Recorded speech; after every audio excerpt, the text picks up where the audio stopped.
अस्सलाम वालेकुम ट्रेडर्स, कैसे हैं आप लोग। उम्मीद करता हूँ आप लोग ठीक होंगे। अच्छा, आज की इस वीडियो में हम गोल्ड के ऊपर बात करेंगे कि हमारी प्रीवियस एनालिसिस क्या थी, मार्केट ने उस पर किस तरह से रिएक्ट किया and what is the next logical move of the gold का जो नेक्स्ट लॉजिकल मूव है हम उसके ऊपर भी प्रॉपर डिटेल के साथ बात करेंगे। अच्छा, ये जो गोल्ड की मार्केट आप लोग देख सकते हैं कि 3000 से जो ऊपर चली गई, 3800 4000 के ऊपर चली गई। अगर आप हमारी प्रीवियस वीडियोस की चैनल पर जाके विज़िट करें और अगर आप हमारी प्रीवियस एनालिसिस देख लें तो जब ये मार्केट 3000 पे था तो हमने कहा था कि ये 4000 पे जाएगी, लेकिन मार्केट उससे भी एक्सीड कर गई और गोल्ड की मार्केट जो है वो 4000 से 4050 तक चली गई।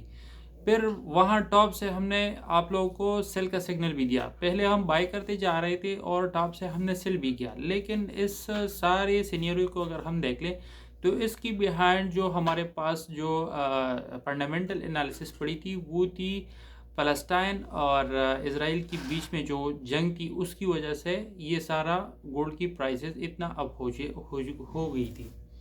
अब हमने कल रात यानी सेल का सिग्नल दिया। सेल का सिग्नल भी हमने फंडामेंटल एनालिसिस को देखते हुए टेक्निकल एनालिसिस पे जब हमें कंफर्मेशन मिली तो फिर हमने उसमें से सेल किया।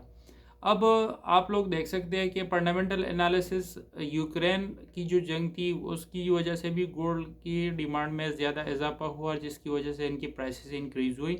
और दूसरा, आप मिडल ईस्ट में जो टेंशन है उसकी वजह से अगर आप लोग देख ले तो उसमें इसकी वजह से सबसे ज़्यादा जो डैमेज हुआ है, जो प्राइसेस इंक्रीज़ हुए हैं वो मिडल ईस्ट में टेंशन की वजह से हुई है।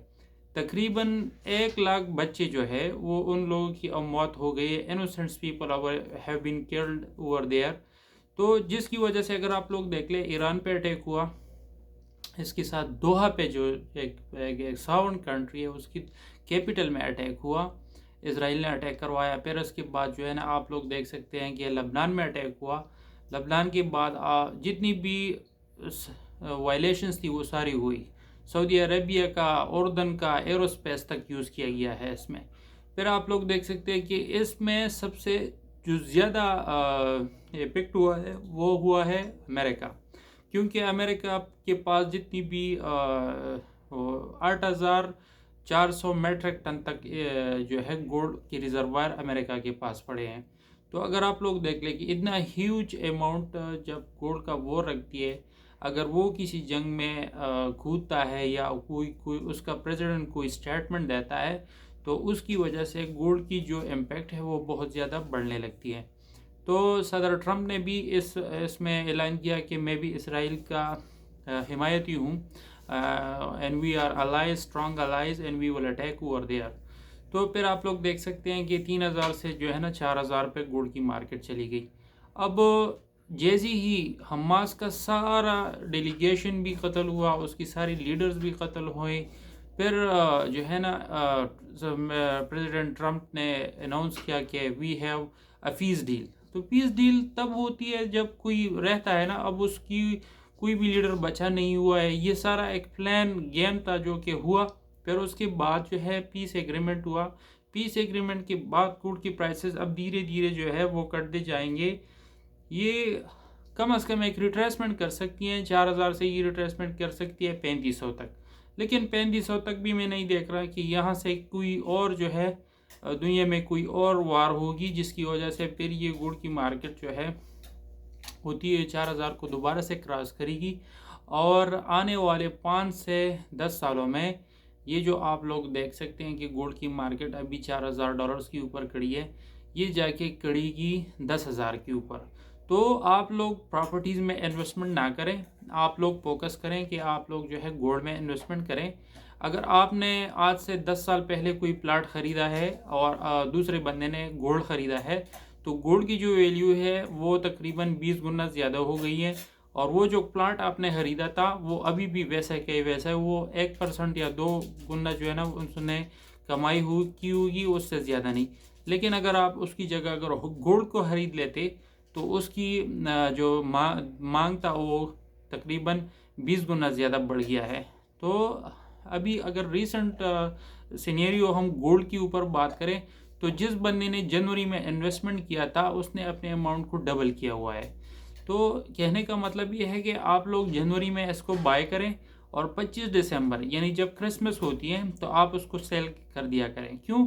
क्योंकि ये इसका मैंगो सीज़न है। मैंगो सीज़न का मतलब ये है कि ये सीज़न जो है आप लोगों को ज़्यादा फ़ायदा देगी। अगर आप लोग इसको जनवरी, फरवरी, मार्च तक अगर आप इसको खरीदते हो तो क्रिसमस में क्या होता है कि अमेरिका की जो है तकरीबन 34 ट्रिलियन डॉलर की इकॉनमी है, और उसके साथ साथ अब अगर सेम एट इज़ आप लोग यूरोप की बात करें तो वो भी इतनी ट्रिलियंस की बनती है।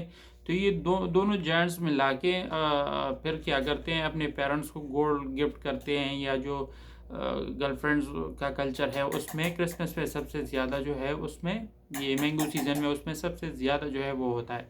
तो आप लोग करें क्या कि जनवरी, फरवरी, मार्च, अप्रैल, मई में इसको खरीदें, इसको होल्ड करें, और फिर 25 दिसंबर की रात आप उसको एग्जीक्यूट कर दे, सेल कर दे, तो आप लोगों को इंशाल्लाह अच्छा खासा प्रॉफिट देखने को मिलेगा।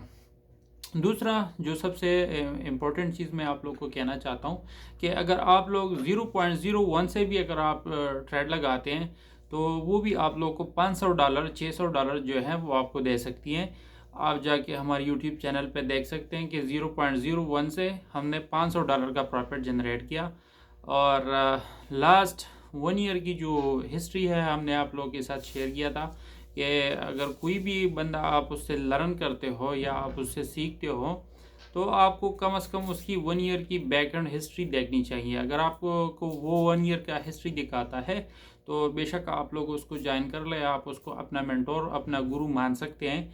आप उससे जो है फिर सीखने का मौका आपको मिल सकता है। लेकिन अगर आप लोगों को कोई 1 ईयर का हिस्ट्री शो नहीं करता और रीसेंट ट्रेड्स शो नहीं करता तो इसका मतलब ये है कि वो आप लोगों को डिस्ट्रैक्ट कर सकता है, आप लोगों को गलत मशवरा दे सकता है, आप लोगों का अकाउंट भी वॉश कर सकता है।